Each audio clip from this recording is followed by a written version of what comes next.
You know, Lyndon Johnson was a great president on matters of civil rights. The greatest of my lifetime, probably the greatest in terms of civil rights that there ever was. But Johnson didn't wake up one morning and just say, hey, I'm going to pass the Voting Rights Act. Hey, we need to pass the Civil Rights Act of 1964. Lyndon Johnson had to be pressured into that by the Civil Rights Movement, which was one of the proudest movements of the 21st century, one of the proudest movements in the history of the United States of America.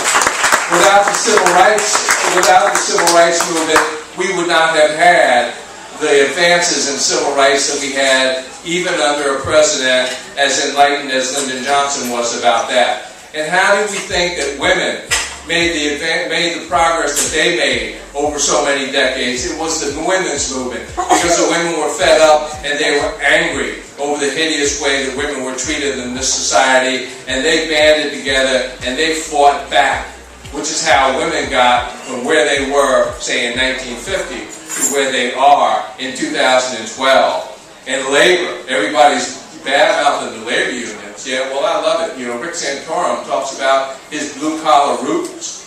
Well, what does he think those blue-collar jobs were like before the labor movement came along?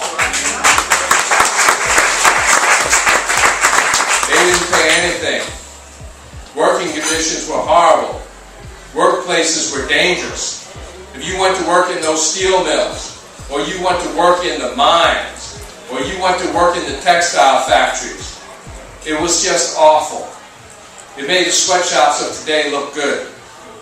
And that was transformed, and the middle class was created through the long fight of the labor movement in the United States of America. And people suffered, and people fought, and people died so that people could have, workers in this country could have a decent life. And that's how the American middle class was created. So I don't want to hear